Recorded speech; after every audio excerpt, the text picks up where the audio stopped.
There we go. I'm up in this thing. What's up, y'all? Y'all know what it is. Hey, we about to watch this what's this nigga name? Nick Shirley. He about to go up there in Minnesota and see these the Somalians scam the daycare system.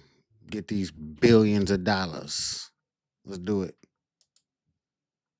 No, you don't ask me nothing, man. $2.25 million. Get out. Are we the only community that does fraud? How come they said this building was closed? Do you guys know where advanced mobility is?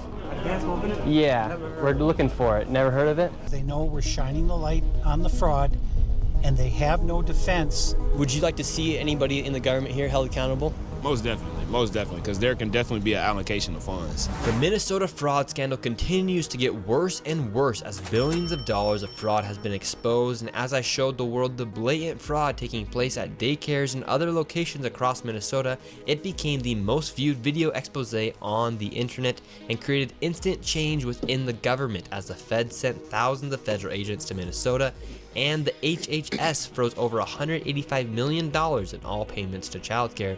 And while politicians like Tim Walz call people like me white supremacists and far-right delusional conspiracy theorists for exposing the fraud, meanwhile, he actually dropped out of running for re-election. The Minnesota fraud scandal has erupted the nation as protests and riots took place, all starting because daycares like Quality Learning Center were exposed. So what? Don't judge me. I'm drinking Bud only Ice. a small portion of the fraud taking place in Minnesota. In this video, I will take you into what has continued to allow this fraud to happen and connect all of the dots for you, exposing all of the fraud from strange connections of the business owners and the politicians who have openly admitted to the fraud on live TV. And to dive deep into the fraud, I met back up with the local David, who has been investigating this widespread fraud scandal for years. So here in Minnesota, you have daycare fraud, you have adult daycare fraud, you have healthcare fraud, and you even have more fraud. What's some of the fraud that's also taking place here inside of Minnesota? Because I'm grown. Well, God what I damn it. think What might you mean be drinking sort wine? of the heart of the beast I'm not even here drinking. is this I'm sipping. transportation fraud. And what I mean by that is in Minnesota, A little punk we ass have beer. something called non-emergency medical transportation, NEMT. My research has shown that there are about 1,020 such About them companies Somalians, in Minnesota, and more than jipping the daycare 90% system. of them are Somali-owned. And so right here on the table, what do we have? All this information right here. So I have a number of companies that are local here in the Twin Cities, and this is just a fraction of the companies that are out there. What I found was that the average, national average for a non-emergency medical transportation company is 20 vehicles per company. A lot of these companies, their address is an apartment, some are in a house, some are in a convenience store, some of them in a vacant building. There's no signage, there's nobody there. And so why would there be such a need for all these transportation companies here inside of Minnesota? So if you think of this transportation as the hub of the wheel, so childcare is a spoke, adult daycare is a spoke, autism is a spoke, the interpreter services. Oh, which so we they can getting get money into, all that's across the another spoke. board. It all ties back to transportation. Why? Because those meals had to be, someone had to deliver those meals, someone has to deliver the kid to autism, or say they did. So it all revolves around the transportation. And so when you're looking at this, you say, okay, well, let's just be conservative. Let's go on the low side. Let's say there are only 800 Somali-owned non-emergency medical transportation companies in Minnesota. Well, again, the average is 20 vehicles per company. So that's 800 times 20. And the way these NEMT companies are paid is if they bring someone to a doctor's appointment, whatever the case They might get be, or paid. Costco or wherever they're going. $300, Remember, $400. It's not emergency medical transportation.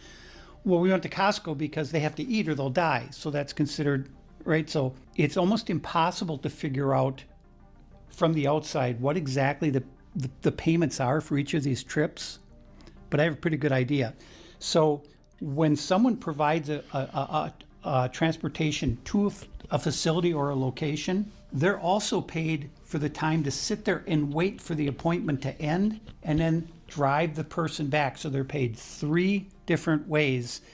And the average is going to be $50 per trip. So it's going to the appointment. And it'd be trip, more than that, coming back too. Trips. That's $100 per round trip. It'd be more than that too.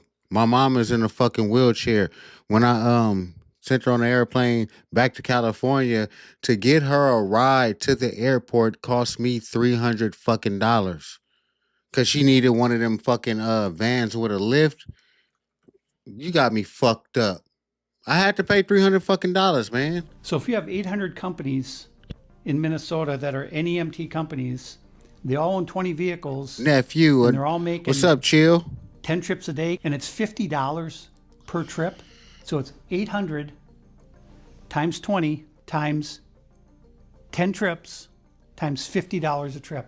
Do the math. And the reality is, how many of these trips? How many of $8 these trips are being million provided? a Zero. day. They don't have to provide any. Why? Because when they are paid by the state of Minnesota, these companies go online and they fill out a form, and it just says, okay, how many trips, how many miles.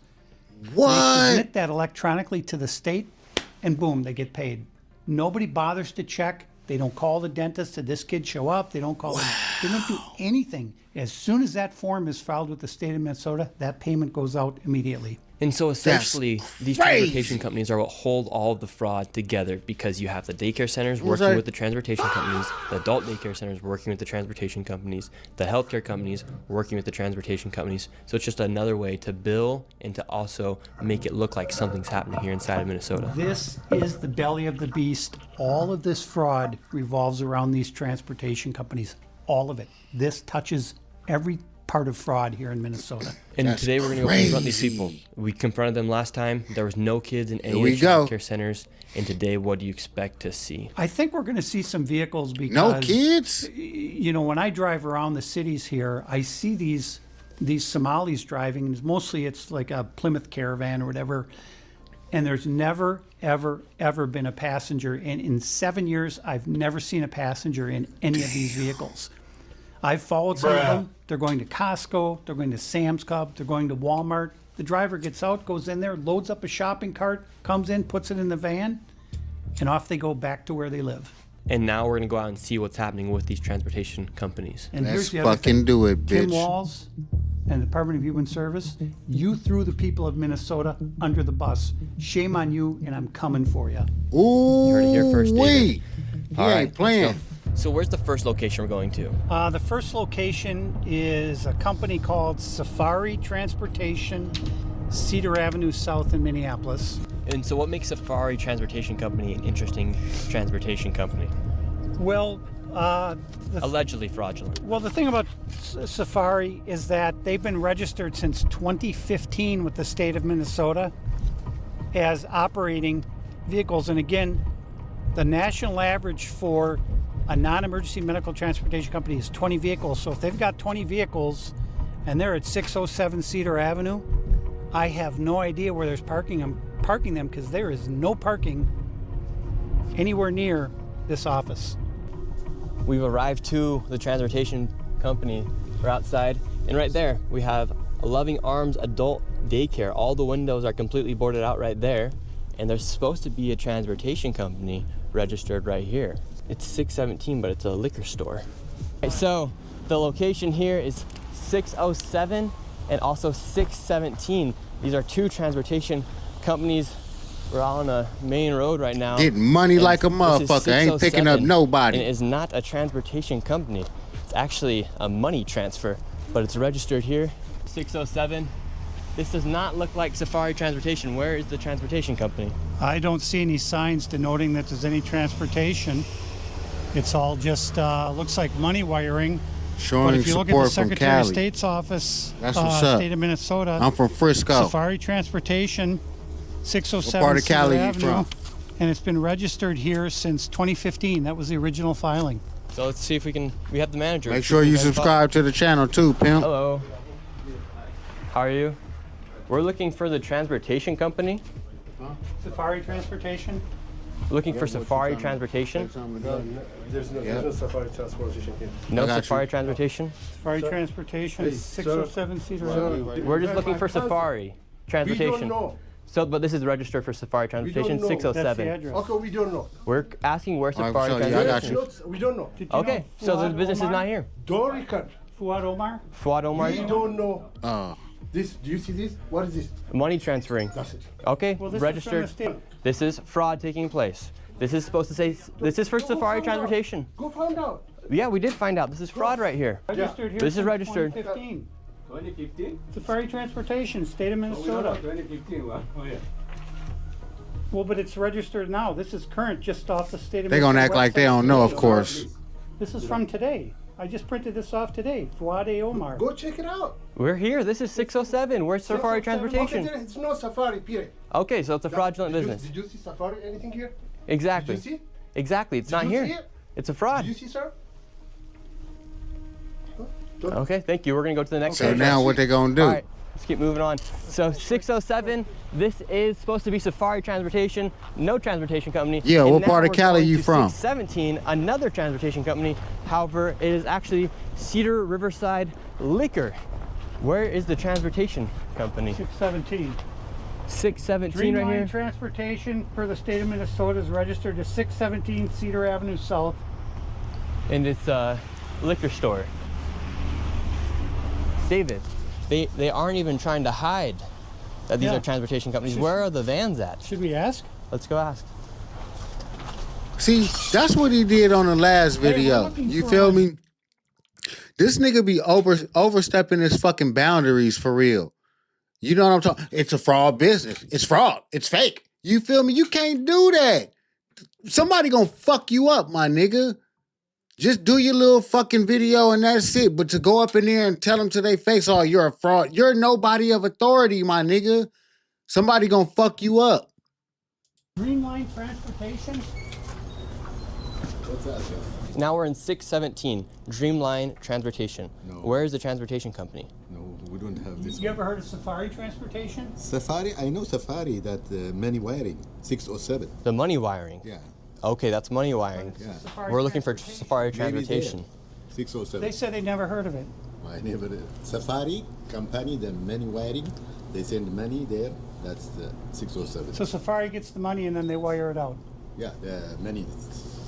That man just said that Safari is actually a money wiring company, so therefore they're receiving money and then wiring it somewhere underneath the name of a transportation They company. said to go here.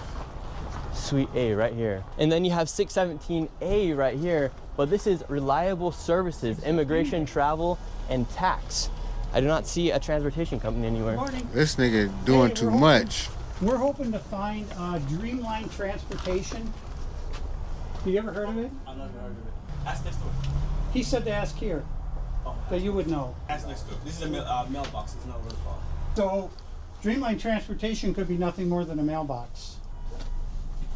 834. Wow. So it could be one of these mailboxes. Well, Okay, see you later. 607, Safari 607 Transportation up. doesn't exist. It's actually a money wiring business. 617 Dreamline, inside of there, it's actually a liquor store. And then 617A is a place where there's a bunch of mailboxes and it says reliable ITT services.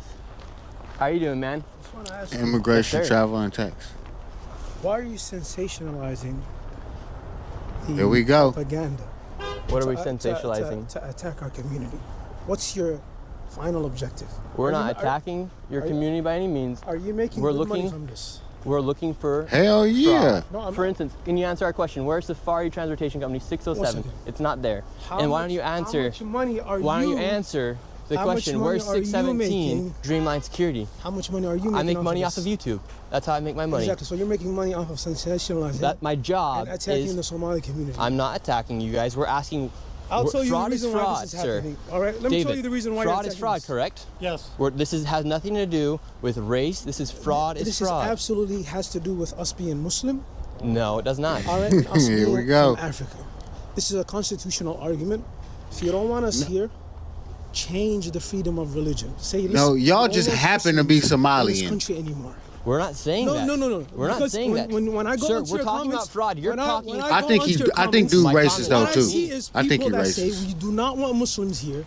Kick every single Muslim in Minnesota out of Minnesota. That's a comment. You are, listen, you're That's not what I'm saying. preparing for the Somali community to maybe be taken to concentration camps, just like How? the Japanese community. All right, What? You're sensationalizing. No, we're not. All right, Sir, something that answer can the listen. question. Where- That's something where that can, is the transportation something vehicle that can company? jeopardize Answer the question. the safety and the protection of This the is Somali fraud. community. We're talking if about fraud, anything sir. happens to the Somali We're talking about community, fraud. listen, I'm not doing anything. I'm not physically touching You're her. getting very close. I'm not physically You're touching very her. close. No, I'm not physically touching her.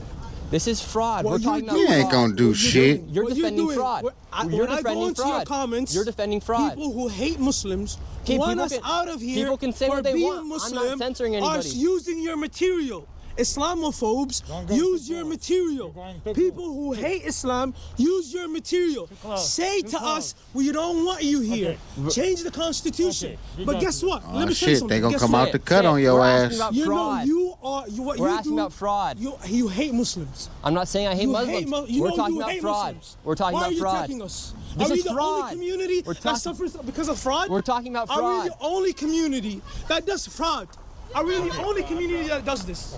This is about fraud. Oh shit. There's what, 300 Somali This is providers in fraud. all of Minnesota? There's actually I'm not- 800. Don't touch me. Is there like, So, you speak English? transportation companies. Your security doesn't even speak English. Listen, Yeah, let me tell you so something. see, this isn't a race issue, listen, sir. listen, let me This tell is you about something. fraud. We have, what, 1,000 providers? Yeah, you guys have a... Even it's 2,000 providers. Okay, you sir. want to sacrifice the safety of Sir. 80,000 people We're not because of fucking 2,000 providers? Are you fucking mad? Are you stupid? Oh I'm shit, not here we stupid, go. you're stupid. Where's the transportation company? What about if a mass Listen. shooting happens in Minnesota? It will be because of you. It will be because of you. If any Somali gets hurt in Minnesota, it's because of Nick fucking Shirley. This is- Any Wow, he Somali know gets that hurt, nigga. a single Somali gets hurt. This is about It's fraud, because sir. of you. Sensationalizes. You son of a bitch. He knows Sensationalizes. that Wow, you're very nigga. nice. Out of our neighborhood. Very nice. Get the f out of our Sir, neighborhood. can you tell me where the Get the transportation f out of company our neighborhood. We don't want you here. Get the f out of here. See, this is the same thing that happened when he was in New York when they were selling that shit up on Canal Street and shit.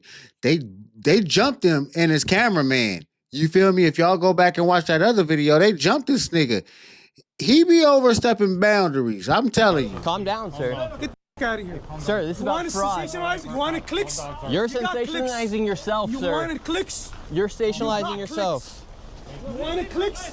You wanted the YouTube? Tell me where the You transportation wanted vehicle YouTube is. clicks? You got YouTube clicks. Now get the f out of our community. Tell me where the Get the transportation f out of our vehicle is. community. Tell me where the... This is about Get the fraud. fuck out of our Say I community. don't want This is Muslims about here. fraud. Say I don't want Muslims here. Bitch ass Say nigga. it. Say I'm I not- want to Hold change on. the Constitution. No, I don't and wanna wanna change the freedom of Constitution. religion, and I don't want Muslim Somalis in Minnesota. Kick them out.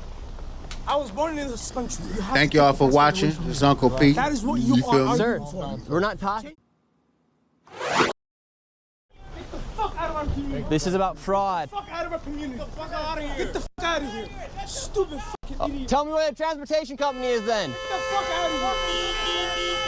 Oh Obviously, for this video, shit. We had to get security because look at this now. Oh shit.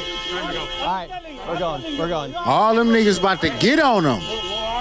They about to get on his There is ass. no transportation company in there. Fraud. There were no transportation companies. No, none. This isn't about race. This isn't against Is the religion. video This is about fucking up, fraud. We're y'all? fighting fraud here. We're not fighting a race. Well, and this is what happens when you put a spotlight on fraud. The people who are benefiting become extremely violent, and the Somalis are the most violent people I have ever met in my whole life. That's Because crazy. you can answer the That's question. crazy Where as was the fuck for you to say, transportation? man. He said Somalian people are the. He's racist as fuck. He racist as fuck. I'm telling you. I'm in Columbus, Ohio. Somalians are not. They don't do shit. They don't commit no crime. Not that I know of. I ain't heard of no Somalian motherfuckers doing shit. I might be wrong. But I ain't never heard of no Somalian motherfuckers doing shit. You feel me? That's crazy.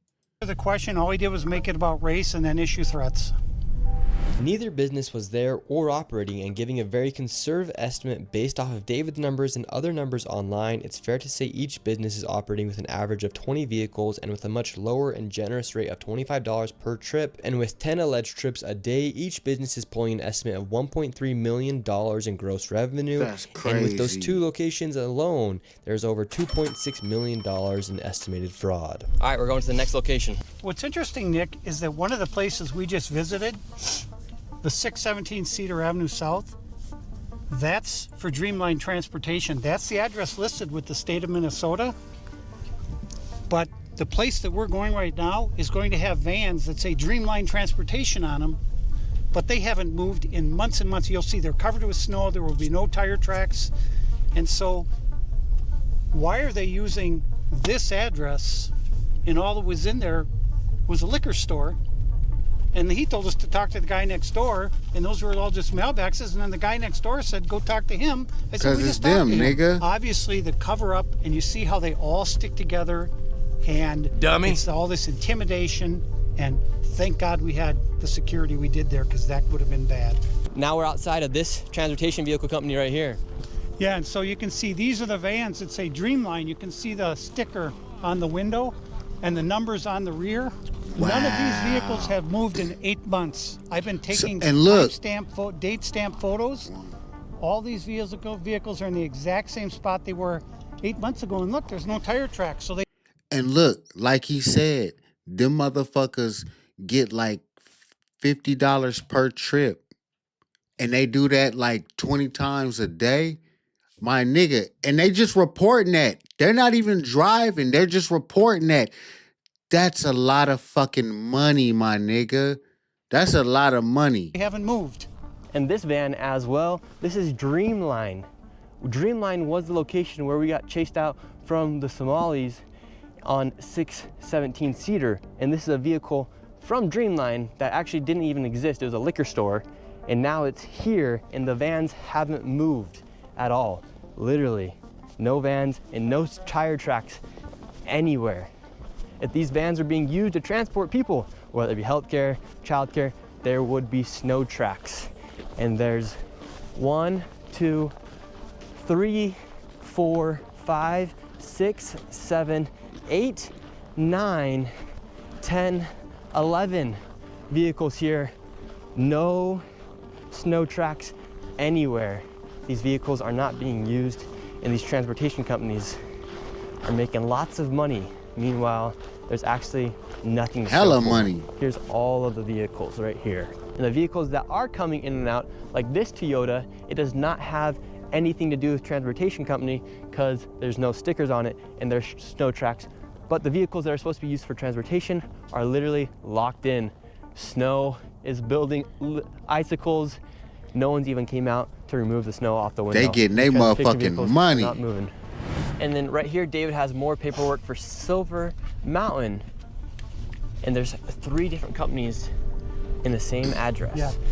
So when we talk about how all these companies are intertwined, this is a perfect example of that. And this is why these transportation companies are so essential to the fraud in Minnesota, because they allow the fraud to be supported, as the majority of the fraud is from welfare programs like daycares, autism centers, and adult daycares, and healthcare services. They need to leave a paper trail to make it look like something is happening. Therefore, they use these transportation companies to create that paper trail by saying they are moving people from an adult daycare to a healthcare provider, for example, but they actually never provide the service at the healthcare provider. But that paper trail allows them to continue to bill the state for the money, and everyone gets paid. That's why this fraud is so Everybody get deep and paid. hard to dismantle, because quite literally everyone is involved. And it's all because the state of Minnesota never checks. All right, so this is actually the location for Silver Mountain Inc., LLC, and Co. Let's see if any... Yes, we're wondering where Silver Mountain. Silver Mountain? Silver Mountain. Oh, I don't know that. Where it is. It says 2722 Park Avenue. Where Is is Silver Mountain here? Silver So, Mountain. oh, You don't have a get outta permission here. to do that. Okay, You so were Silver ju- Mountain does not exist. You were No, the name, doing. the I don't name's give a not, shit. the name's I not don't- Silver don't- Mountain, it's just Silver Mountain Don't Home ask me Health that. Care. When you come. All right, So sir. Silver Well, Mountain- so It's Silver, another way. so that's Silver the Mountain way does to not make a exist. business. 27, You're making a 22 business. Park You Avenue. have millions of people watching you. Silver You're making Mountain. business to Okay, different sir. people. 27, You have millions of people watching right Yes. now. Where is Silver Mountain I don't Home know Health where Care? Silver Mountain is. Okay, well that's what we're But looking for. All right, we're me moving on. sitting there- So Silver Mountain does not exist. David, we're just simply asking for where is Silver Mountain Home Health Can't Care? find any of these companies. I mean, this is shocking. 3 companies are supposed to be in that building, and he's never heard of them. He doesn't know anything about them. And look, He ain't so gonna tell you, motherfucker. they don't exist there. Right there, Somali Senior Center and Adult Day Services, a daycare right there. All of these welfare companies are in the same location, Hold on. but their businesses, that business didn't even exist. It's all fraud, all of it.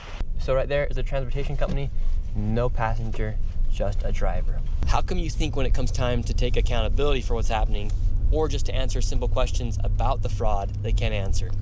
Well, I think their reaction tells you all you need to know. The reaction is so violent that if there was no fraud going on, they would say, what are you talking about? They would have a civil conversation, but they can't because they know we're shining the light on the fraud and they have no defense. So in their mind, being loud and using profanity is their only defense.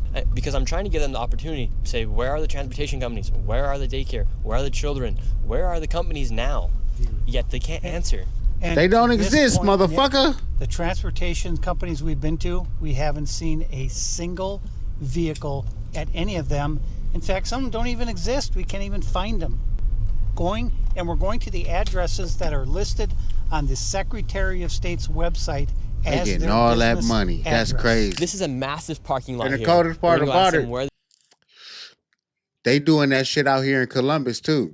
They got hella places like that. I don't know if they got them in Cali because we don't have no Somalians in San Francisco. So I don't think they doing it out there, but they definitely doing it out here. their Though. vehicles are. They should not have any excuse as to why they don't have their vehicles here, other than if they are out driving right now. And what's the story behind this business? Well, this business. There's 3 people in is here. Who new all as up of in March here, of man? What's up? 2024. It's Muhammad Malim is the registered agent for 713 Minnesoeta Avenue East. Me and David headed into this building, however, the owner was not there. We're here at the suite of Epimonia Transport LLC. There's actually not even a sign here. And anyone here, it looks like there's a guy over here. Let's see if we can talk to him really quick. Do you know about Epimonia Transport here? So there was a transportation company here in 305 for a long time, even before I joined the building a few years ago. He's never really here. I've seen the office a couple times. There's barely anything in there but a couch. And then I see him maybe twice a month at if, so. And there's no transport vehicles outside. Massive parking lot, but no transport. I've never seen one. I've been here for 3 years and I'm always here. I'm a workaholic. I'm just nonstop here, so I know everybody in the building. And this specific Said he space ain't seen here 'em. is probably the most sketchy out of any other business. Come on here. now, dog. Everyone else is here. They're friendlier.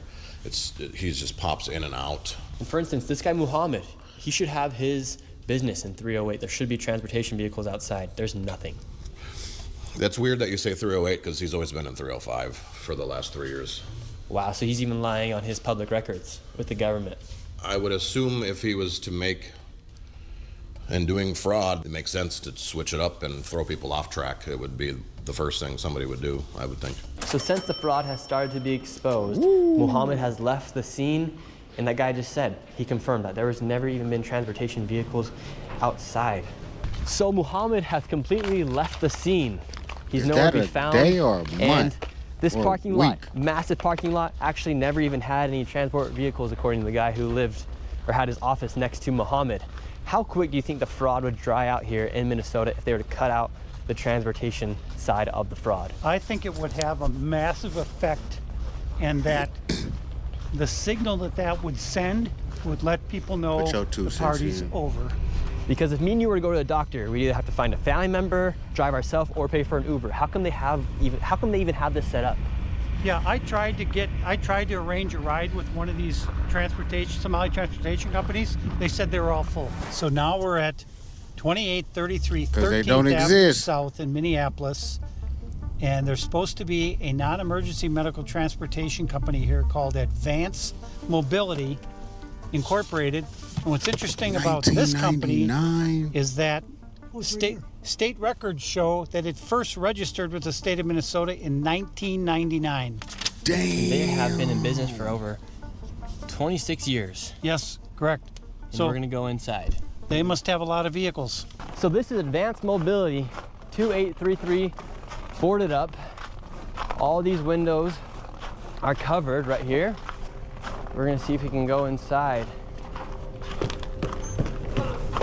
There's a bunch of shops in here. We have money transferring shop. We got clothes in here.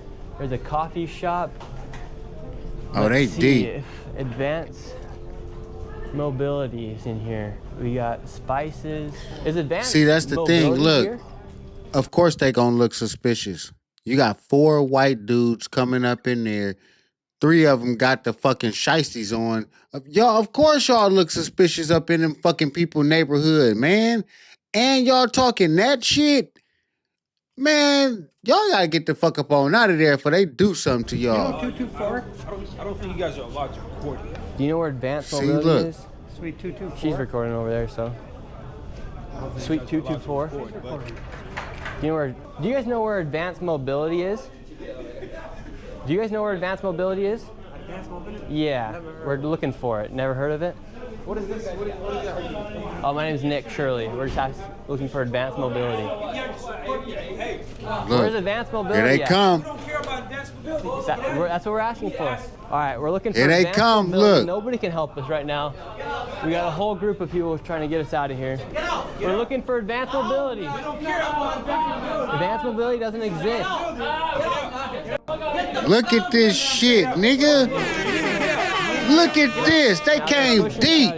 Get your ass up on out of that motherfucker, man. Come on. That's what we're asking for. Get out, get out. Y'all keep doing this shit. Get up on out of there. No, go ahead. Get out. We don't care. So Advanced Mobility is not anywhere here. We're leaving, sir. Would you like to give a statement on what's happening here in Minnesota? You make stuff up. This is a lie. I don't care. Who do you work for? Who do you work for? No, who do you work for? Nick Shirley. Who do you work Here for? we go. Shirley, I sir. don't care about Nick Shirley. That's you. Yes, sir. But who do you work for? For Nick Shirley. I don't care about Nick Shirley. That's who he's working for today, Nick Shirley. This is from the We state don't of care. We don't care Minnesota. about that. Get out of here. Stop here. And see, you guys say I Wow. can't film, but look at you guys filming.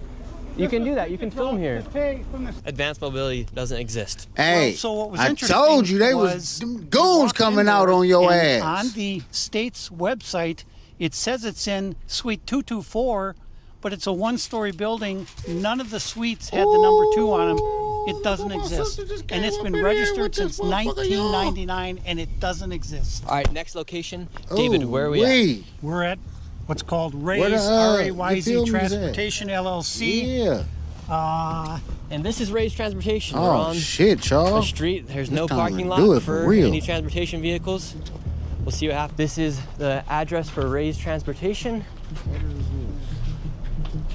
See if anybody is here. Is Ray's Transportation here, sir? I don't know. Transportation place. There's no transportation places here. Oh, okay. It's Well, all It's just Ray's, healthcare places. R-A-Y-Z. well, I think it's confirmed they're not here, David. So it's confirmed that Ray Transportation, all of these transportation companies, they're kind of like ghost companies. They exist on paper, but they don't actually exist in person. Would you like to see anybody in the government here You held know what? accountable? Fuck what you talking about. That's actually smart. I bet you a lot of motherfuckers out there and the few people that's watching this wish they can fucking learn how to do some shit like that. Cause how can you pull that type of shit off? That's fucking genius when you think about it. Nobody else was doing that shit. Them niggas is smart, man. You gotta be smart to think of some shit like that and actually pull it off. And then tell your homeboys and all of your fucking people, them race of people, how to do that shit. Man, that's amazing. Most definitely, because there can definitely be an allocation of funds. And what's your message to Tim Walls? Make a change. Make a change, because there's definitely, even when it comes down to like the kids and stuff, there's definitely stuff that like we need spaces for the things that are going on that they're not doing. We need these type of spaces for it. Now this is some crazy stuff, but I'm glad that you bringing light to it. It is a crazy, interesting situation. Hey, what's up? What you got going on, man? Hey, Look, see, I told you, look. The false narrative that you be going on. They not playing. You should get in your car because you should not be doing that, right? You are creating misinformation. This is not fair. It's not fair for That the whole American town people gonna jump to be out doing on that. your ass, man. It's not fair. It's not fair what you mean. You cannot be doing that. You're not being fair. How? This country is built on fairness. You're not being fair. Yeah, you cannot come into the community and be doing that. So we shouldn't allow fraud to be happening, right? Let the legal system do its job. Well, it's we failed. got a governor. We got an attorney general. Let them do the job. You're not in a position to do the job. You're not a prosecutor. If you want to run for office, go ahead, run for office. But you cannot be doing this. This is misinformation. This is information. How's No, it's not. misinformation, sir? It's from the This is what you're doing. state You're of coming Minnesota. You're coming everywhere. Where you coming from? It's not misinformation. See what I mean? No, We're no. He just going about it wrong. You feel me? You can't be fucking going up in there talking about y'all doing fraud and shit, and then you a white boy with fucking 5 white boys with you going up in an establishment where it's hella fucking black foreigners and shit. You can't do that shit, my nigga, and not expect no fucking pushback. You crazy as fuck, nigga. Come on. Of course they gonna run your ass up out of there. Nigga, you can't do no shit like talking that. about the facts that's happening here. You can't. It's Southside. It's my turf. Get it. Sir, so we were just having a civil conversation. That guy hopped out of his car in the middle of the road. In the middle of the road. Because Fraud you that's know happening. why? Because just like when they was in New York, nigga, they sent the fucking message out to everybody saying your ass was in town, nigga. So when they see you, nigga, they gonna get at you. That's just how it And he's is. saying, You know I'm the that. bad guy for showing light of what's happening here. They're passionate. They're passionate people. They don't want this type of stuff either going on or be brought to light. So, But I don't think that's he's what they're gonna Somalian. do. They gonna it's a very tight knit community. You saw it first. Yeah, he black. He just a regular black He dude. hopped out in the middle of the intersection. Yeah, I'll say. So this isn't about race. You're a black guy. They're black, right? We don't have no ill feelings towards you by any means. We're talking about the fraud that's happening. So God bless you, sir, and thank you very much. Why are we doing this? So we're doing Subscribe this, to the A, channel, because it's man. the right thing to do. The people of Minnesota and the people of America want this Thank y'all done. for being here. Fraud Thank y'all is for fraud. watching. I appreciate it. And when we try and talk with these people and say, look, the main reason we're doing this is to find out why are all these checks being written by the state of Minnesota for companies that don't even exist. That's what we're trying to figure out. It's not a race issue, it's a fraud issue, and fraud is fraud. And so what most people don't understand about this fraud is it is literally in the entire state of Minnesota. It's not just in one part of Minneapolis. Right, and so I think what happens is the people in the suburbs of Minneapolis and St. Paul, they get lulled into a false sense of security because they say, oh, that's in Minneapolis, it doesn't affect us, or that's in St. Paul. And we're showing that this fraud spreads throughout the entire state of Minnesota, including all of the suburbs, and we're going to bring to light exactly what's going on in those respective suburbs. And so what's happening in this suburb of St. Louis Park? Well, this is one of the Somali NEMT, non-emergency medical transportation companies that's registered with the state of Minnesota in St. Louis Park. And so let's see if this one actually exists. This is the location of Crescent Transportation. We have no vans outside right now. 2016. Does not look like any vans are outside. Let's go inside, see if Crescent Transportation exists. Here we are, and it's an apartment complex. There's no signage of any. Somebody getting money from the Crescent Transportation motherfucking company. house. Once again, another fraudulent business where they don't even have a storefront to show where they're at. This is an apartment complex. So this is an apartment complex right here? Yeah. And have you ever seen Crescent Transportation out here? Nope. And what do you think about the fraud taking place here in Minnesota? Huh? I'm a taxpayer. I don't like it. What's your message to all the fraudsters? Huh? Shoot their ass. Take them to jail. And how do you feel knowing that, for instance, right here, a transportation company that receives money from the government is not even here? It's the apartment complex. I just said, I don't like it. I'm a taxpayer. I work hard for my money. People out here fraud, they still go to jail. And should Tim Walz go to jail? Oh, he cricket too, huh? All them cricket, all the politicians. Cricket. My daddy ain't never liked none of them. So that man right there just confirmed that this is an apartment complex. Right, and so the cities have specific rules governing operating businesses out of apartments. They do not allow transportation companies to park vehicles in an apartment parking lot.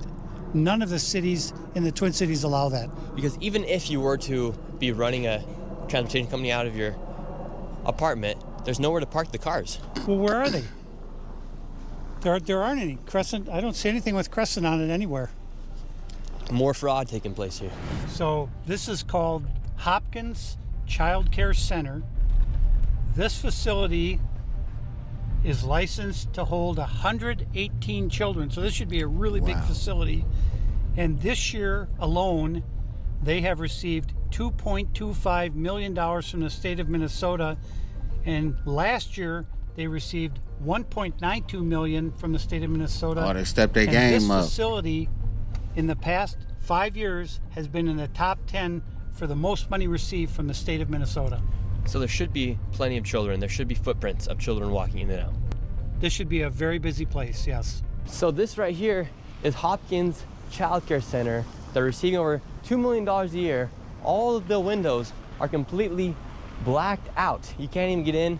And for a place that's supposed to have over 100 children, there's no footprints anywhere going into the store. And it's locked, midday right now. This is the back side of the daycare, ringing the doorbell right now. Ain't nobody gonna open the door, Hello, nigga. sir, how you doing? How are you doing? Yes, sir. Get out. Okay, listen. Get out. This is our business. Yes, What are you sir. looking for? See? I don't care what you do on the parking lot. Go. I told you, they made the call. Everybody knows about this white boy now. They called every fucking body. Nigga, you can't do no shit like that, man. Go this side. This private. I can be here in the parking lot. No. You don't be here. Wait, What are can you we looking ask for? you about the daycare? It's all right. looking for? Yeah, Minnesota's very strange. No. I don't care, Ken. Sir, I'm not racist. You have to live here. I'm asking No. You don't ask me nothing. man. $2.25 million. Get out, you guys. Get out. $2.5 million. Get out. This is a business. Get out, hey. Get out. What are you looking for? We're asking. We just want to Get out. We just want to ask you about $2.25 million. Get out. You say, Get out. out of here, man. Get out, guys. Get out. You cannot do that. Get out. No, you cannot. You cannot do that. Where? Get out. This is. Get out, man. No. Get lost. Get out. No. I told you, they made that call. Everybody in that fucking town knows that they're there now. Right here. No. Get out. What's the need Get for out. $2.25 million for a I'm telling daycare? you, get out. Get Can out. you answer the question? Get out. No, I don't ask you any question. You guys, can't. get out. You can't answer the Get question. out. No. What are you? Who are you? My name's Nick Who are you? Shirley. No, I don't give a shit. Get out. Could you Get out. answer the question? No, I don't. What's ask the you any need for question. $2.25 See how they came out? No. $1 million. I don't- Don't worry about it. Get out. Okay. Get out. And it's licensed for Get out, 118 get out, children, get out. but I don't see any footprints I told of any you, look. children here. They fucking drove a couple of miles. They on the other side of town. Them niggas came out with hostility. You know why? Because them other niggas caught them. They said it's a white boy out here with a couple of white boys with the shiesties. Nigga, they asking questions. Get on their ass. I'm telling you. I don't see any footprints of any children here. Get out. Get out. Guys, get out.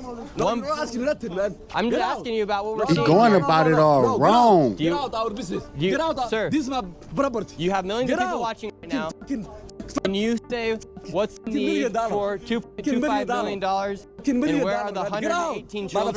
Get out. Sir, I'm just asking you a simple question. Get out. No, you don't ask me any question. Get out. You have the opportunity Get to out. answer No, the no, question. no, no, no. You can't ask me nothing. Get out. Get out our business, man. Get out. Get out, motherfucker. Get out. Sir, Get out. just answer the question. No. Just answer Get the out. question. No, get out. Leave. Sir, just answer the simple question. Hey, don't touch me. You Don't YouTube. touch me. You YouTube, man. Get out. All right, code word has been given. We're out. Get out. All right, we gotta get out of here. Better get up on out of there. Sir, just answer the question. Where are the children? No footprints of any children around here. No footprints of any children. They can't even answer the question. We gave them so many opportunities. Wait for him. We gave them plenty of opportunities. Just answer some simple questions. But you're nobody to fucking answer questions to. Where are the children? 118 children, no footprints in the snow. All of their vehicles were sitting there with 2 feet of snow on them. They haven't moved in months. The windows are all blacked out. Yeah. It's the same thing at all these daycares. 4 men came out, yet they couldn't answer the simple question. We had it right here. 118 children, $2.25 million this year. Welcome to Minnesota. Now this daycare center, how much money has this one received? So this this child care center is called Proud Child Care Center, and it's in Eden Prairie, Minnesota, which is a very high income area. It's a further out suburb from Minneapolis, but there are a lot of multi-billion-dollar homes right in this neighborhood, and this child care got $1.25 million in funding in fiscal year 2025. It got $1.08 million last year. It opened in 2021. Let's go see if we can find any kids. There should be at least 40 children here. They're going to another one. Watch this. Does not look like there's any snow prints of any young children. And all of these windows are completely blacked out. Let's see if we could just talk to somebody. Could I enroll my son Joey into daycare here? Well, do you have the paperwork where I could enroll a child? Oh, my name's Nick Shirley. I was wondering if I could enroll a child. I have a son named Joey. Who are you? My name's Nick Shirley. So where you come from? Yeah, I'm just coming out and seeing if I could enroll my child, Joey. We just want to get a statement as to why this daycare needs $1.26 million, and if it's even possible to enroll somebody like my child, my imaginary child, Joey. No, you guys can't give a clear statement, or could you even give me a paper to enroll a child into the daycare? Just to show that you guys are a legit business. It would debunk all claims if you could just give me a piece of paper saying where to enroll a child.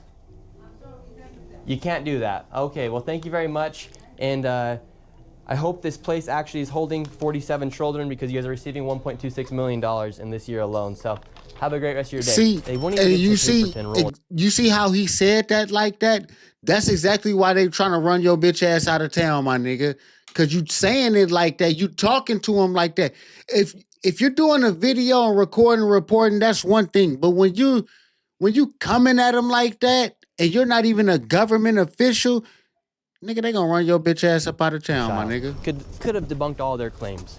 They can't even do it. One of the big talks about the fraud is about Quality Leering Center. It's a daycare that has received $1.9 million. It's licensed for over 99 children. And instead of quality learning, it says quality leering outside. But the big controversy about the Quality Leering Center is that Somalians, after the video went live, they all about to go down, y'all. Children into the daycare, but at the same time, the Commissioner of Children of Minnesota was on a live stream saying they had closed the daycare a week ago. Quality Learning Center closed just over a week ago. How much money has this place all received? And what's... This is the one that's licensed for 99 children. This fiscal year, 99 kids. $1.9 million. And in fiscal year 2024, they had received about $2.2 million. So about $4 million in the last 2 fiscal years. We're up in the Quality Leering Center, 1-800-FRAUD, as now it had been confirmed that this place was closed down, and now they're shuffling children into the daycare.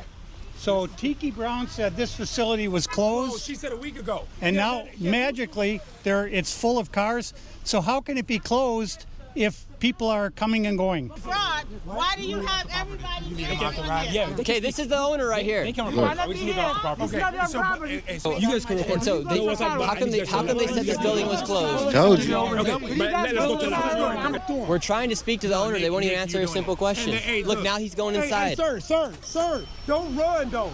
It looks suspicious when you run, brother. And you can smile, but bro. Sir, I'm right here. He's right here to speak to you. I'm right here. Don't do that. Oh, You can't man. defend the fraud. Oh, come on. At the daycare doing, hey, not at the daycare doing the middle finger, though. We have like 100 My name is cameras on John- it. Now, both of these people have interesting ties with politicians inside of Minnesota. For Wow. instance, the man who's running the daycare, he was celebrating with Mayor Fry after he won re-election of mayor inside of Minneapolis. And then this lady right here seems to be a friend of Ilhan Omar, as she has photos with her outside of the restaurant, and she also has videos of her giving a tour to a separate daycare to Mayor Fry. It really makes you wonder why these politicians haven't fought against the fraud, knowing that it's happening in locations like the Quality Learning Center. Meanwhile, they're taking photos and celebrating with them at events. What's your message? Why to people not about the just fraud put here in kids Minnesota? in the school? This is part of the cover-up. They're trying to cover their tracks. So let me say this on camera. If you can prove that any of the information that I have here is false, I'll give you $100,000 cash. Woo! If Whoa! any of it's false or inaccurate in any way. Anybody want to take me up? And if you can't prove it, you have to give me $100. So you saying all that's real? 100%. I'll give you $100,000 if you can disprove my information. See, they all went silent. Silent. Anybody? Your $100 versus my $100,000 cash. They're all silent. Wow! Fraud here. This nigga's not fucking playing. He said, nigga, if you can prove that I'm lying, bitch, nigga, I'd break you off 100,000 of them things. Come on. Come on. But you know what? He should have been like that to every place that he went to. I'll give you $100,000 if you can prove that I'm wrong. That's how he should have came at them motherfuckers. Hey, Instead of all y'all fraud, y'all fake. I ain't gonna lie, it's crazy. Like, what do you mean specifically? What do you mean? Yeah, how do you feel about this daycare, for instance, receiving $1.9 million? And they couldn't even spell learning right. They spelled leering. Hey, man. Wow. Somalis, they're an interesting creature. I'm not gonna lie, I can't say too much. I'm already too hot. But I mean, Tim Waltz, you gotta solve this stuff. Minnesota really cracked down on this because they've been doing this for years. So should Tim Waltz be prosecuted? Hell yeah. And at this point, you're Wow. probably wondering Tim where Waltz, all the you're millions fucking and up. billions of dollars has You're gone. fucking up. Well, it's been well tracked that a lot of the money, millions, hundreds of millions of dollars, has been funneled through TSA at the airport inside of Minnesota. It's been well tracked and documented. Even in 2017, there was reports coming from the local Fox News station, and I was actually able to meet up with a whistleblower who used to work as an agent at TSA on the side of narcotics, and he saw millions of dollars go through TSA. And what kind of fraud did you see take place here in Minnesota? So I worked for the airport police for 31 years. Wow. 24 of those years I worked in narcotics at MSP Airport. And my recollection was from about 2015-16 to 2021 when I retired. I would get emails from our dispatch saying like 2 male Somali descent individuals. They would give us their names. They claimed the cash, that they had a large amount of cash at the checkpoints. We'd get all this information in an email, and I believe they would send it right away. So TSA would contact our dispatch telling us this, then our dispatch would relay the info via email to us. And how much was the money? The money, the smallest amount in a Like suitcase that I heard Damn. was like $750,000. But generally, it was anywhere from $1 million on to the $6 top shelf million in in the a bathroom. suitcase. Yeah. And there usually was, as far as I can remember, there was always 2 individuals traveling. So you would have maybe one guy with 2.2 million and another guy with 3 million. And at airports, you're able to take $10,000 without declaring it. How are these guys able to take millions of dollars? because they smart. As far as I know, as long as they declared it, they were fine. So then TSA would contact smart, goddammit, HSI, shit. Customs, and I'm sure they got the information. We got the information. My administration knew about it, and I trust Where that you they at? sent that on to higher state officials on this, but nothing was ever done the whole time I was there. I talked to one individual. We were going after narcotic cash leaving the airport. This was always fraud. We had no nexus to that this cash was related to narcotics. So our hands were kind of tied. We couldn't do a whole lot. How do you suspect these Somalians had millions of dollars to move in an airport? We would rack our heads all the time, like, where are they getting this? Where in the world are they getting this money? And I had heard about these daycares and whatnot, but I mean, I thought at the time, okay, maybe they had 10 Don't say daycares, nothing but crazy. I'm live, nigga. apparently they have a lot more than that. We were all just racking our heads trying to figure this out. So you openly saw just Hell yeah, for millions of sure. You dollars know get it's all moved great. through these I airports. saw. Yeah, I'm on this motherfucker, man. I saw one time. I saw an open Yeah. suitcase with the cash because we were looking into seeing if it was narcotics related, which it was not. How much money do you think moved through the airport in your time? Millions, literally millions and millions. I mean, we're talking for a good 5-6 years. You're talking, I don't know, 5 to 6 million a Close that week. door It would over happen there twice with a them. week. You would get They twice a loud. week where there would be somebody flying, two people flying out with $1 to $2 to $3 to $4 or $5 million twice a week, every week, without fail. And where were those people traveling to? So this is the word I got, that they would fly to Atlanta, take a flight from Atlanta to Dubai, and then apparently what I had heard was it was too dangerous to go any further with it, so they'd wire the money to Somalia.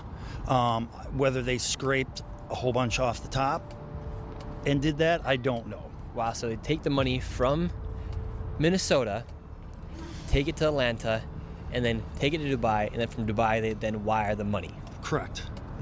I don't know that for sure, but that's what I was told by other investigators. So all the taxpayers' dollars were getting funneled through the airports and then taken to Dubai to be sent to Somalia. Yes. Yes. It appears that's how it all went down, yes.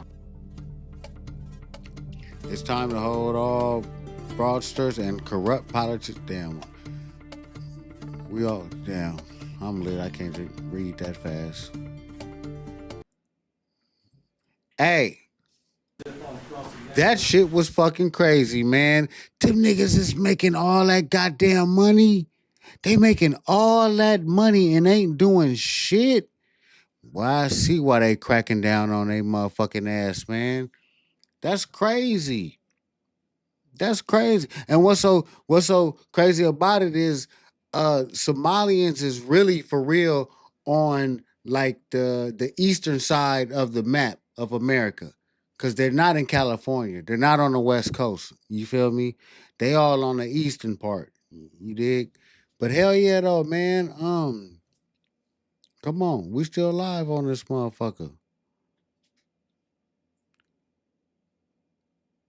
There is a limit to carrying cash. $10,000. You can't carry nothing over $10,000, or they'll get your ass. You feel me? For real. What y'all want to watch, man? Y'all want to watch another one of them? You feel me? Oh, that's another one.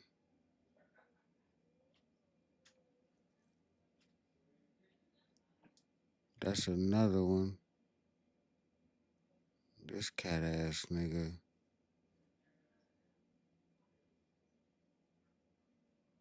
I don't know if they'll let me watch the movies, the movie reviews and shit. Fern. Fern? What's Fern? Fern. Let me type it in.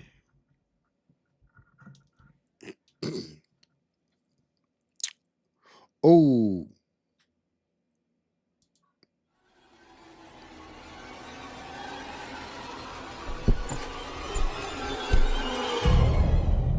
5 teenagers are dropped off just outside the port of Antwerp. Like it The port already. is as big as an entire city. Chill, I like it never already. Throughout the night, there are trucks rolling in and containers being shifted around. But the boys are here for a very different kind of job. Their mission is to get their hands on bags full of cocaine hidden somewhere in this maze of countless containers. And inside the maze, Belgian police are always on alert. One wrong move, and it's game over. Not this one. This is the insane. What you mean, not this brutal one? world of Europe's coke runners. Which one then? All work, no pleasure. Tell me which one is the good one. Bad guy, Heath Ledger. And I'll put it on. I'll be front and center. Don't fly too close to the sun. I give my nieces and nephews whatever they want. But until then, we're gonna watch it until you tell me which one to put on.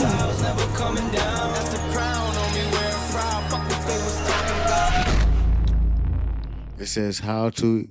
Hey, how Jonas the here with a MP brief interruption. I got some exciting news. Our documentary on China's secret highway is a finalist at the 18th Annual Shorty Awards. Now, with your vote, we have a chance to win the audience honor. How you the can support us by FBI leaving your vote infiltrated the here. KKK.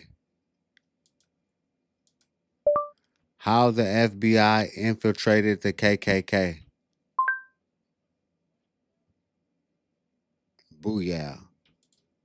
See, that's all you had to do, my If nigga. there's any snitches in the group, we kill the snitches and they fire shots out of a gun. Boom, boom, and everybody's kind of getting scared. April 21, 2017. A group of men stand in a remote field in the middle of Alabama. It was nighttime and I am blindfolded. I've been instructed to place my right hand on the right shoulder of the person in front of me in line because that signifies brotherhood. The Brotherhood is the Ku Klux Klan, the United States' oldest, most notorious white supremacist The hate Brotherhood. group. This is one of their ceremonies. What they don't know, one of them is an FBI undercover agent, and he's no lightweight, 6'4", 260 pounds, covered in tattoos.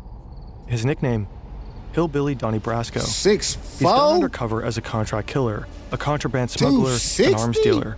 He's put dozens of people behind bars, from drug dealers to violent motorcycle gangs to pedophiles. He's befriended and brought down biker gangs and neo-Nazis, people who are planning kidnappings, murders, and the overall downfall of society. And when he was saying we're going on a camping trip, what he was saying is we're going to kill somebody. And everybody's screaming death to your, F your Jewish God, death to America. And then somebody says, if there's any snitches in the group, we kill the snitches, and they fire shots out of a gun. Boom, boom. We drove all the way over to his ranch in Tennessee, and he told us everything. Damn. This is the story of Scott Payne, the redneck turned FBI agent who infiltrated America's underbelly. Wow, this is fucking crazy, Chill. What the fuck you doing watching this shit, man? How old are you now, man? You at least got to be about 17, 18.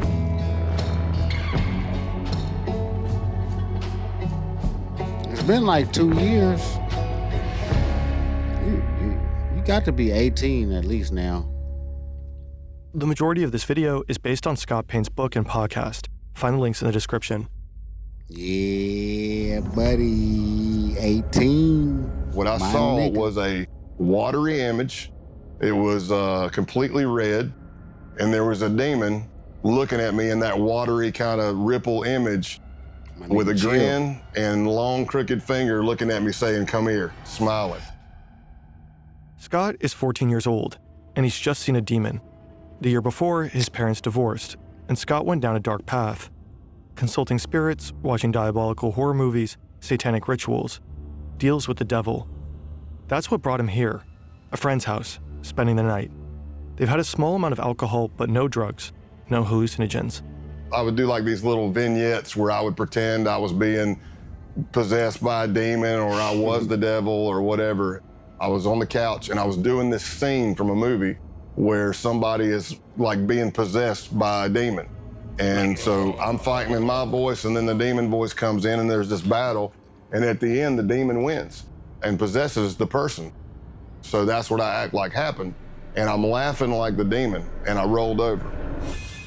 And what happened? It all started as a mock demonic possession, but then he actually saw a demonic figure, and this was his breaking point. So let's just say, after the demon scare, I got Jesus scared back into me, and that was it. Not that the devil was done with me, but I was done with him. I don't know if it worked. Halloween like that, night 2019. This is Scott on his final major undercover mission, and this is a goat. It was stolen and is now at the center of a pagan ritual. It's been nearly 35 years since Scott's first encounter with the devil, but on this night the devil is all around him, and he's definitely not done with Scott. Now we're all in a circle around the goat. Somehow I ended up at the back of it. I don't know how. It's bad luck on my part, I guess. Looking but I'm at his holding the legs of ass. the goat. He's got this blade, and he's bringing it up and bringing it down in a practice swing, practice swing, practice swing. And finally somebody says, just do it. Eisen comes down with every bit of force he's got and hits the back strap of the goat, and I don't even know if it broke a hair. I don't know if it's because the back strap's too thick, the blade was too dull, but he hit it, and all you heard the goat was just go, bah, and I'm like, oh man, this is gonna get bloody and bad real fast. The man swings again, nothing. Finally, the blade is replaced with a gun. I said, whoa, whoa, whoa. And he's like, what? I'm like, man, look at what you're shooting at. We're all in a circle around this thing. And then he looks, puts a round right in the head of the goat, and it hits the ground. Hey, that'll do it. So you think you're done? No, you're not done. Now they slice the throat of the goat, and they fill up a cup full of blood. One of them pulls That's out a that sheet white of people LSD. shit. Sorry, He Chill. approaches It's each that man white one people by shit, one. man. Basically, they would take the hit of acid under their tongue, chase it with the blood of the goat Woo! to signify the sacrifice or solidify the sacrifice. Now, I'm not gonna Scott lie. is one of the I'm few not who gonna lie. decline. Hey, I wish I was there doing that acid with them niggas. You feel me? Because we would have had hella fun in this bitch. So when it gets For around real. to me at the end, I'm looking at the blood and it's already coagulated. It's all chunky and clotty, and I'm I looking wouldn't at have it drunk the going, blood, man, I though. really don't want to turn this up and 'Cause drink I'm a it. nigga. I mean, this is disgusting. So I dipped my fingers deep into the blood, pulled them out, and then sucked all the blood off my fingers. This is not the Ku Klux Klan. This group is younger, better equipped, and preparing for a bloodbath. And not only animal blood, but the blood of any human who isn't one of them. Jewish and Black Americans, and anyone they consider traitors to the white race. They're by far the most dangerous group Scott will ever infiltrate. Unfortunately for They'll these never tripping be able to blood-drinking fuck white with us. supremacists, Scott Payne has other plans. It's exactly the kind of thing he spent the last 17 years working to prevent.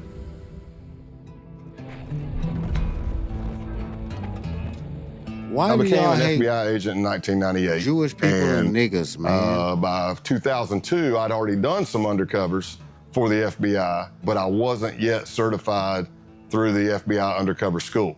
So I finally got a slot. September 2002, Quantico, Virginia.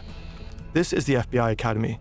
If you make it through the year-long application process, if you pass the physical and psychological assessments, the tests, the polygraphs, the interviews, the background checks, if you make it through all that, you end up here, in a 20-week training program.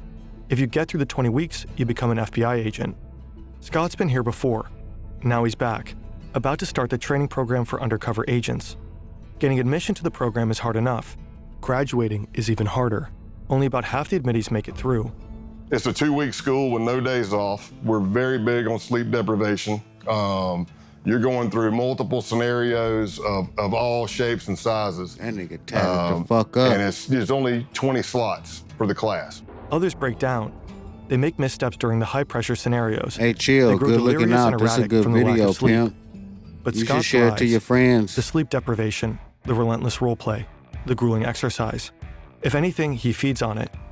Meanwhile, he's learning from his idols, legendary FBI agents like Joe Pistone, who spent 6 years undercover with the Bonanno crime family. But they don't always notice him. So I remember Joe Pistone coming to speak, and I was like a kid in a candy store, man. I'm like, oh my gosh, this is Donnie Brasco. This dude did 6 years undercover in the mafia. And he's teaching, but he has this, I seen he that has movie. this thing Go where he watch keeps that kinda shit, wanting to Chill. That's a walk good right up ass to the movie. desk. So he kept stepping Johnny on my Depp feet. and fucking Al Pacino. I was trying to get out of his way. Michael Madsen. And then finally, as he's teaching, he just looks down at me and he says, Jesus, kid, either you got the biggest feet I've ever seen or I can't see. And he throws a couple of bucks on the desk because he's like still in mafia mode. He throws a couple, he goes, hey, go get yourself a shine on me. And I just took my feet and shoved them under the seat, man. Joe Pistone may have scuffed up Scott's shoes. What neither of them could have known at the time is that Scott would go on to fill Joe's. The FBI Academy trains agents to take down bad actors. More and more of these criminals operate online. Scammers, identity thieves, fraudsters, the list goes on. Such criminals rely on your personal data, your name, your phone number, your email address, sometimes even health-related information. Everything. Most people aren't aware that their data has already been exposed and is actively being sold by data brokers online. Incogni helps solve this problem. Incogni scours hundreds of data brokers and then leverages data protection laws to have your exposed data deleted. With their unlimited plan, Incogni even offers custom removals. Oh, if you that's find an your ad. personal Damn, my data bad. exposed on an eligible website, you can submit the URL and almost no foreign language skills, not suitable for many undercovers. But he has something most other agents don't. He doesn't need to pretend to be a hard-living misfit. He is one. I'm over He here knows he'll lit. feel at home where he's about to go, but he has no idea how close he'll grow to the criminals You he's been assigned to motherfucker, chill. infiltrate, and how hard it will be to turn on them. People always have their own opinion of what undercover work is. Some people say it's acting, some people say it's lying. Essentially, this is the definition of undercover work. You are Being building a fucking relationships rat. that you're gonna betray. Rat bastard, yeah. Yeah, it's fucking the fucking lowest. My nigga, you're fucking infiltrating some shit, getting in good with a motherfucker, acting like you're his friend, and then you're taking him down. That's some fucking fag ass shit. If you seen that movie Donnie Brasco, where Scott he- is on a he mission, pointed to- and his nigga, that's targets, some- these men, have just arrived. They're members of the Outlaws Motorcycle Club, the main rivals of the Hells Angels. They've been implicated in drug trafficking, prostitution rings, money laundering, the list goes on. And they're notorious for violence against rival gangs. Infiltrating them is exceedingly difficult. Scott Payne is here to do just that. But there's a problem. Part of the intelligence Scott was given is wrong. He was told they wouldn't be wearing their colors. Obviously they are. Scott has hoped to strike up a casual conversation, letting the topic of motorcycles arise naturally. But these guys are advertising their gang affiliation. He can't just go up and say, hey, you guys ride. His only choice is to make them come to him. Luckily, another part of the intelligence is right. This guy, road named Spanky, loves to be the center of attention. So Scott steals it. He works the crowd. He tells jokes. He talks loudly. He draws attention to himself, making Spanky want to steal it back. Soon enough, Spanky asks where Scott is from and sends him a drink. Spanky's called me over. He's introducing me to other people. And of course, I'm getting more scrutiny. The more people I meet, the more scrutinized I am. Everything seems to be going well. You a big but the real motherfucker. scrutiny happens somewhere else. So I walk into the bathroom, and as I'm at the urinal, in a lot of bars, there's like a little box in front of the urinal, plexiglass. It might be flyers for a band coming up or a stripper coming to town or something like that. So I can see a little bit of a reflection. And I see this jacked, big dude come walking in. And I see him looking at each stall, and he's like, okay, that's empty. I see him looking under the stalls to make sure nobody's in there. And I'm watching this from a reflection. And then he comes walking up right beside me, and for a split second, I thought, oh, I'm getting jumped. I'm getting jacked right here. And that didn't happen. He says, so what brings you to Massachusetts? All undercover FBI agents have a legend, a detailed made-up backstory that they have to commit to Wanna memory. get him to join that He's gang. from deep South Texas, up in Massachusetts for work. Thank y'all he for loves watching, Harleys man. and whiskey, and his name is Scott Calloway. If you ain't, As it so subscribe happens, to the guy channel, grilling him in the pimp. bathroom is also named Scott. Scott Town. A lot of undercovers, you bond with people, especially deep undercover long term, but there's never been another person I bonded with closer than Scott Town. For a year and a half, Scott gets to know the outlaws. He drinks with them, rides with them, fights alongside them. He gains their trust. He becomes their friend. They call him Tex. Scott's legend may be a lie, but the friendships are real. Scott Town becomes like a brother. He likes to drink, I like to drink. He likes to fight, I like to fight. He likes to ride and lift, I like to ride and lift. We completed each other's sentences. We were just kind of cut from the same cloth. They even both have a daughter who's the exact same age. Scott Town is kind of a doppelganger. the person Scott Payne might have become had he not gone into law enforcement. Another gang member, Brian De La Vaga, aka Clothesline, also becomes a close friend of Scott's. Clothesline, I He like said, that name. And these guys are my brothers, and I grew up around them. He said, but I really don't have that many friends. Somebody that I know would take a bullet for me, and that I would take a bullet for. And in my mind, I'm looking at his face, and I'm going, oh, no, man, don't say it. And he looks at me and says, you're one of those guys. Tomorrow is the big day. Over the course of last year, Scott has convinced the outlaws that he's a high-ranking member of an international theft ring. They begin running jobs together. It begins small, with insurance fraud and vehicle trafficking. He must have An outlaw that reports a mouthpiece. motorcycle as stolen. He then files an insurance claim, while Scott sells the motorcycle across the border. A double win. Money from the insurance company, money from the sale. They do this again and again, with motorcycles and other vehicles. But tomorrow's job is different. Some of the outlaws will be serving as security during a major drug deal, a gig arranged by Scott himself. He's revealed that he has connections with a Mexican drug cartel. No surprise, considering his line of work and his proximity to the Mexican border. The stakes are high. If they get caught, they'll be looking at serious jail time. And if something goes wrong during the deal, the bullets will start flying. So when Scott is told to meet the outlaws at their clubhouse, he's not surprised. They probably want to go over the plan one last time. Scott arrives. The place is familiar. He's been here countless times. He knows what's behind every door in the building, except one. Clothesline leads him to that very door. Now he realizes that something is wrong. Scott is told to strip. They need to check him for a wire. Because of the stress of this happening, I forget my middle name. I'm having an adrenaline dump. And for anybody who's ever had it, it can be any traumatic experience, but I'm having auditory exclusion. So what I hear sounds like I'm underwater. It's going whoosh. But did you have a wire, though? Slow. I need you to take all your clothes off. It's slowing down. I'm getting time dilation in my eyes. Everything I see is in string grabs. Click, click, click. I can feel my heart beating through my entire body. My hamstrings get rubbery. But did you have a wire? Clothesline has instructed me to take all my clothes off. Here's what I'll tell you. If I'm not wired, it's just an embarrassing moment. I'm naked in a small crawl space with two guys with pistols. Problem is, I'm wired to the hilt. Woo! But they don't find anything. Scott's recording equipment is not taped to his chest, but in his clothing. So my adrenaline starts settling, and I'm starting to come back to normal, and I think I'm done. And I get my pants back up. I don't know if I have my boots on yet or not. And then Clothesline grabs a piece of clothing that I was wearing. And that piece of clothing has a recording device in it. And I'm watching him, and he starts grabbing the clothing, and he's going through it nice and slow with his fingers. And I don't realize I do it, but there's an audible sigh. You can hear me go,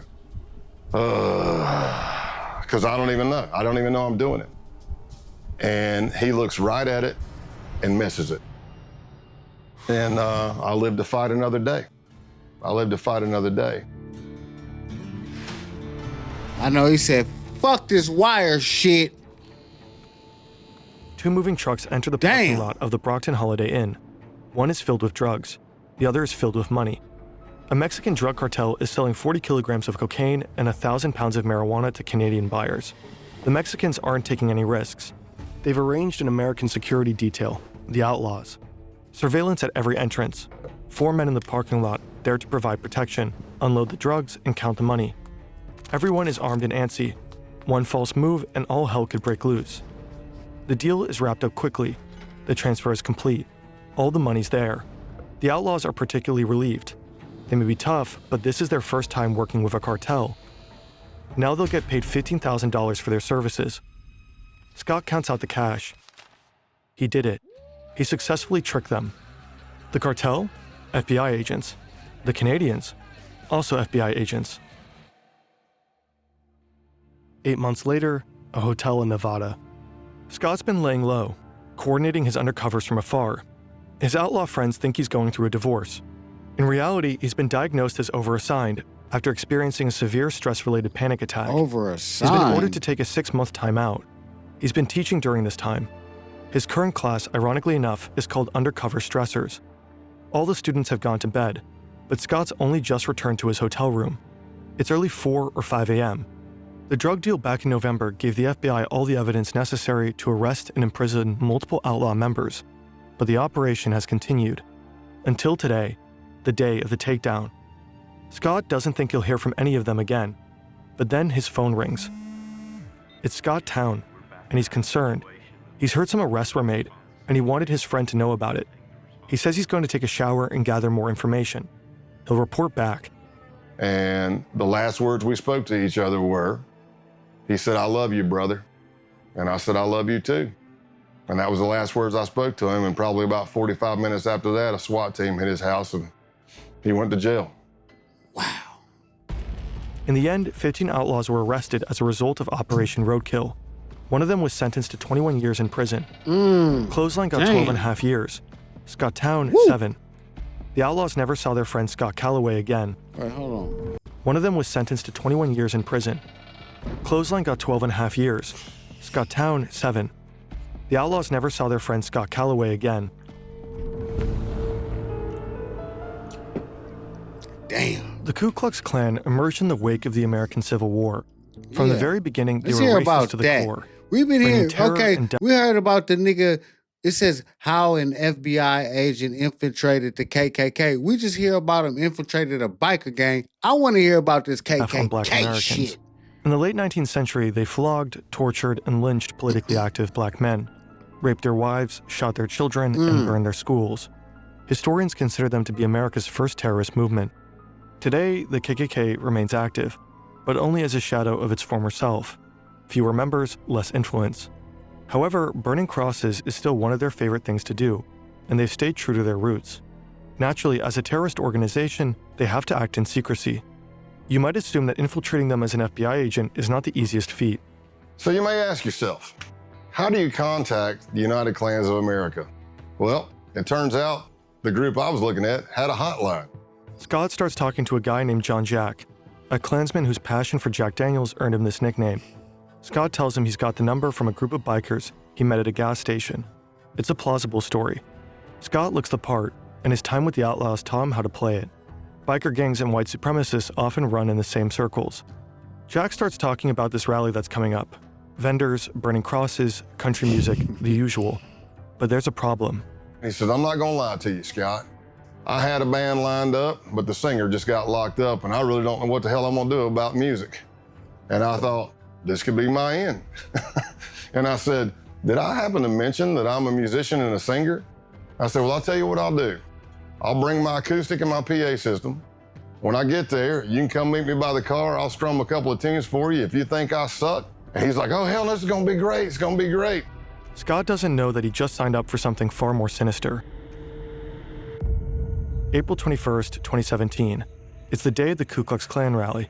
I got lost multiple times until I finally drove up on this empty, lot fenced in the middle of nowhere, but it wasn't hard to spot because the Nighthawks, which would be the Klan members in all black, who were the security force, out there, are all standing at the gate with guns. And a lot of these people were felons. Scott's ready for an interesting time.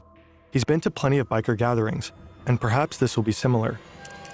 During his mission, Scott will be taught the KKK's constitution and bylaws, studying the Black Klansman Handbook, which he'll learn to refer to as the Kloran. He'll become familiar with the original mystic insignia. His mission, Scott will be taught the KKK's constitution and bylaws, studying the Black Klansman Handbook, which he'll learn to refer to as the Kloran. He'll become familiar with the original mystic insignia of the Klansmen. He'll learn this all in class with a K, so that he can pass the K-Uno test, a prerequisite to getting fitted for a robe. K-Uno stands for character, honor, duty. It's getting dark, and he's been invited to participate in a naturalization ceremony. He has no idea what this means, but all the newbies are doing it. He'd stick out if he didn't. And that's how he finds himself in the middle of a field, blindfolded, holding the shoulder of the man in front of him, a gesture meant to signify brotherhood. They are told to raise their right hands and repeat an oath. "I do swear from this moment forward." And then they tell us to get down on our knees.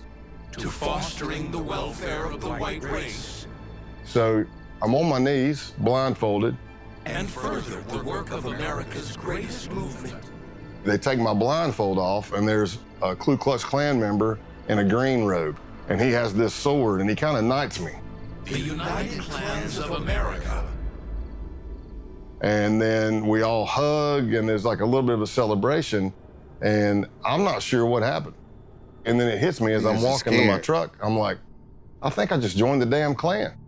Yep, that's what that was. So I got naturalized in the Ku Klux Klan that night. Scott's time at the KKK will end up being relatively short-lived. The case isn't really going anywhere. And there's another group coming into focus, a far more dangerous one. In the FBI, we started encountering more violent type extremism, not the KKK types. We're talking advanced neo-Nazism. And it led me to an accelerationist group called the Base. The Base mission will provide to be far more extreme than anything Scott has ever seen. The network of violent white supremacists. An extremist group known as the Base. Violent neo-Nazi terrorist. Paramilitary group called the Base. Wow, that's shooting up shit. On August 11th, 2017, crowds of people marched through the campus of the University of Virginia in Charlottesville, chanting racist and anti-Semitic slogans. They were protesting the removal of a statue of Robert E. Lee, the famous Confederate general. The next day, they were met by counter-protesters, and things quickly turned violent. Then they turned deadly. A white supremacist drove his car into a crowd of counter-protesters, injuring 35 people and killing Heather Heyer. For some, the Unite the Right rally was a wake-up call, surprising proof that white supremacy persists in America. To others, it was a grim reminder, and frightening evidence that white supremacists were feeling emboldened enough to come out of the shadows. The first accelerationist group emerged in 2015. They called themselves Atom Waffen Division. They'd been inspired by the writings of the neo-Nazi James Mason, whose book Siege had become a sort of Bible for accelerationists. The book denies the Holocaust and attacks homosexuals and Jewish people. It also calls for organized violence, specifically for the formation of terror cells prepared to wage war against the system.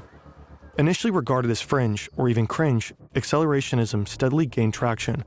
By 2021, roughly 90% of white nationalist groups identified as accelerationist.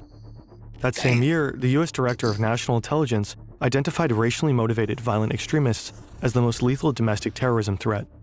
More than other white supremacist ideologies, accelerationism insists on the importance of direct violent action, the kind of action taken by the people they call saints. Like St. Tarrant, for Brenton Tarrant, the Australian white supremacist who attacked 2 mosques in Christchurch, New Zealand. He killed 51 people. Or St. Roof, for Dylan Roof, who killed 9 people, all black, during a church service in Charleston, South Carolina. This is the kind of action accelerationists believe in, action that will further destabilize society, that might finally lead to societal chaos. They are explicit about this. Roof, for example, said he'd hope to ignite a race war. Failing that, though, the purpose is to inspire more violence, which is exactly what such attacks have done. I'm loaded. Scott Payne just signed up on Facebook. He's about to publish another racist post. His goal is to get banned.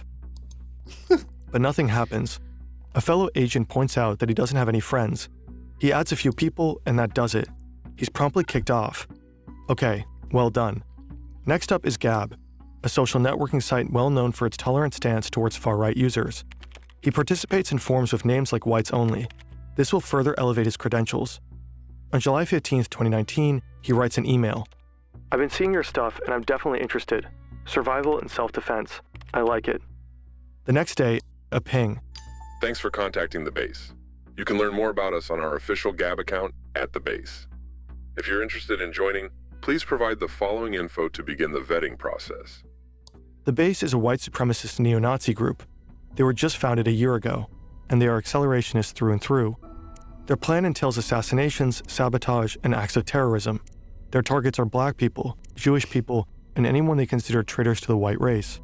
They want to do guerrilla warfare tactics, so it's murdering people and disappearing. It's poisoning a water system, taking down a power grid, derailing the train, anything that causes chaos. The idea is that after the collapse, the group cells scattered across the world will form white ethno-states led by white supremacists. This event, total societal collapse, has a special name, the Boogaloo. Now, Scott is trying to join them. They ask for his name, White Warrior 88, and his age, 44.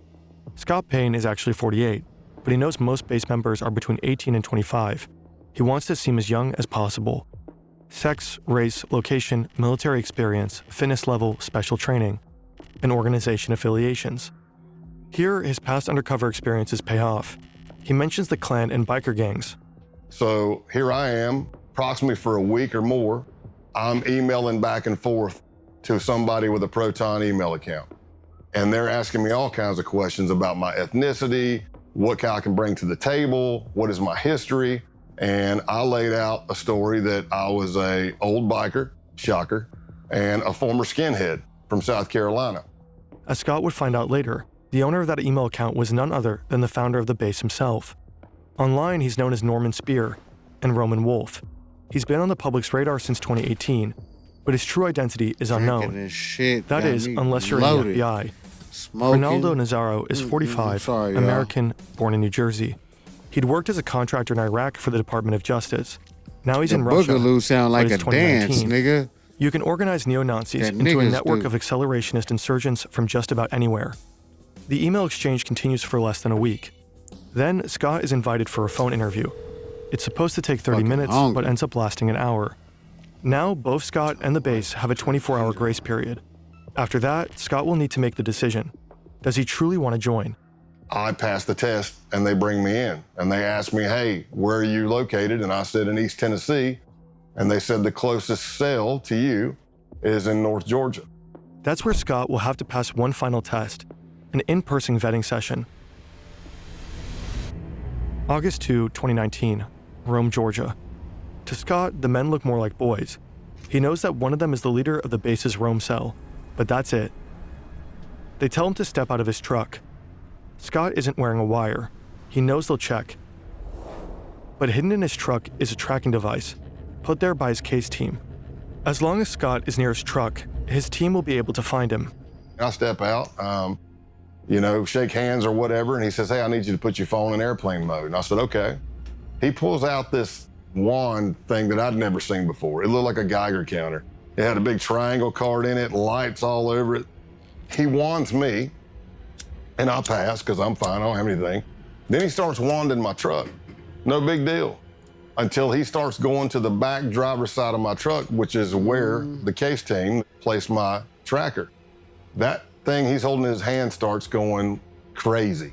The closer he gets to the back of the truck, it starts beeping, beeping, beeping, beeping, beeping, beeping. Wow. I see colors going on it. I'm like, oh no, man, it's picking up the tracker. Scott braces for a fight. He's alone. His team knows where he is, but they have no idea something is wrong. But he gets lucky. The other guy wonders if the device is picking up the power lines. And he walks over and it goes crazy. And he's like, damn it, yeah, or whatever he says. Yeah, it's the power lines. Hey, follow us to another location. Constantly getting lucky. Scott has to act fast. He has to get the tracker deactivated. And I'm calling the case team and I'm like, hey, you need to shut that tracker off. And at first they're like, well, we can't shut it off. And I'm like, you have to shut it off. And they're like, well, if we shut it off, we're not sure. What if we can't get it back on and we lose you? I said, here's what I'm telling you. If you don't whatever shut it they off, have is picking up the tracker. If you don't shut it off, this is going to be a very fast undercover because it's going to be over as soon as we get to where we're going. They arrive at an abandoned concrete plant. And I'm thinking to myself, oh, this is great. How many movies have I seen where somebody's killed in an abandoned concrete plant? I hope they got the tracker off. They pull out the wand, they wand me, and I passed. Scott is in. By this point, Scott's been around the block. The outlaws, the Ku Klux Klan. But nothing could prepare him for what comes next. Scott has been with the base for over 2 months now. They want you to go As a online boy, and say he you loved hate camping with his niggers. parents and friends. He'd explore the woods, go fishing. But the camping trip he's just been invited to isn't like the ones he used to go on. The list of things to bring contains some unusual items. Weapons, ammunition, and the same kind of camouflage. Flecktarn, worn by the German military. This is no ordinary camping trip. This is a hate camp, an extended training session to prepare members for the Boogaloo. Hand-to-hand You be combat, watching this weapons shit, drills, Chill? grappling. By now, Scott has attended a number of similar training sessions, but this one is different. It's better longer, than that scary 3 to 4 shit. days, and it's bigger. I fuck with base with members this, coming but in I'm from not around doing the that country. scary shit, my nigga. Texas, Alabama, Michigan, Delaware. He's familiar with many of the men he'll be camping with. At least he knows most of their online pseudonyms. Can't Go Back, Ison, Punish Snake, Dima, Big Siege, Zoomnat. All Where from out of state. Clothesline at? And of course he knows his fellow Georgia cell members, Helter Skelter and Pestilence, who vetted Scott back in August with the cell leader himself. TMB, the militant Buddhist.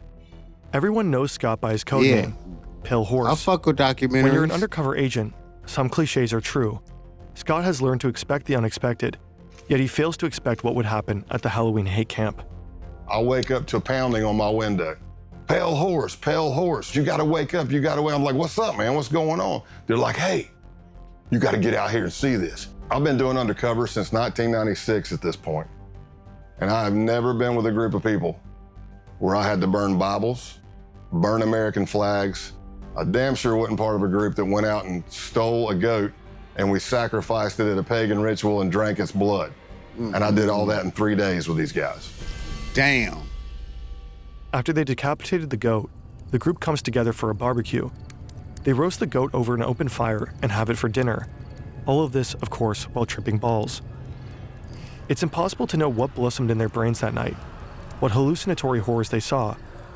If their drug-fueled fantasies were anything like their sober ones, then they dreamed of death and destruction, of killing black Americans, Nigga, I'm scared Jews, of the fucking dark. anti-fascists, and Fuck what you communists, talking about, of the nigga. Boogaloo. I got a crazy Scott has become imagination. upsettingly familiar with these fantasies and with the beliefs that produce them. Behind each pseudonym is a young man, and within each young man is a darkness. The militant Buddhist's real name is Luke Lane. If the Boogaloo requires it, he says he could kill his dad. Pestilence is Jacob Cotterly, who believes Hitler is still alive. Michael Helterbrand, aka Helter Skelter, says he'd have no problem killing a commie kid. Punish Snake, a former Canadian soldier who'd been doxxed by an undercover journalist, gets emotional talking about it, but he knows he'll have to kill his ex-fiancée when the Boogaloo kicks off. She's half black. Scott Payne records all of this, and as he earns their trust, he records more. And we did more and more trainings through that Saturday, but by that Saturday night, we went back down to the holy site and had a bonfire. And that's where the American flags were burned. That's where holy Bibles were set on fire. And everybody's screaming, death to your, F your Jewish God, death to America. And when that training camp ended, that's when I advanced even more in them trusting me.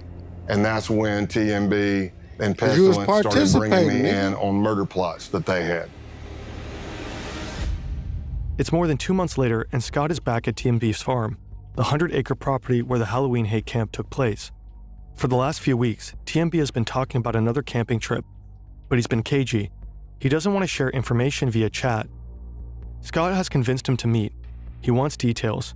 It turns out the camping trip isn't a camping trip. It's a hit job. TMB creates a separate chat room called the camping trip. Keep getting better. And when he was saying we're going on a camping trip, what he was saying is we're going to kill somebody. Their target is an active Antifa couple in the Georgia area. It was going to be me, TMB, Pestilence, and Helter Skelter. And we were all going to make entry into the house. TMB wanted me to go with him to kill everybody, while Helter Skelter would be covering out the window to make sure no cops were coming and stuff like that, or help. And then Pestilence was going to set the house on fire. But in the planning of everything, at one point, Helter Skelter says, hey, if you don't mind, I'd like to pop my cherry on this one. That confused me because it means something completely different to me. And I'm like, what do you mean? And he said, I would like to actually put a bullet in somebody's head as well. After casing the house, they begin the next phase of the murder plot, planning. It was pretty extensive. Like, you go to a camping site, we leave everything digital, everything phones, everything there. We go scrub ourselves at a pay-by-the-hour motel.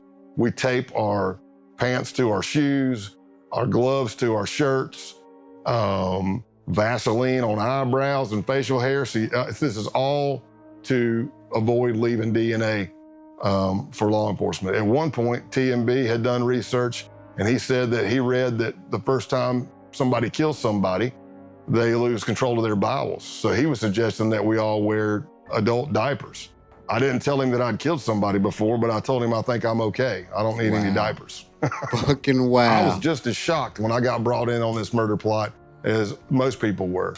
But while this is going on, the Baltimore cell, which is can't go back, and Eisen and Punish Snake are planning to go to this Second Amendment gun rights rally in Virginia that they thought was going to be the kickoff of the Boogaloo and the D-Day, the race war. Their idea was they knew you're going to have a bunch of Second Amendment people there, militias, 3%ers. You're going to have cops, you're going to have protesters. What if you pop a couple of rounds into that crowd, nobody know who's shooting at who, and everybody starts shooting each other? That could be the set-off. Scott and his team know they have to stop him, and there's no time to lose. The pro-firearms rally is on January 20th, 2020, just a few months away. They jump into action. The next weeks are a flurry of activity, meeting, coordinating, and planning. Finally, the day of the bust arrives. It's a Wednesday, and I'm in Rome, Georgia.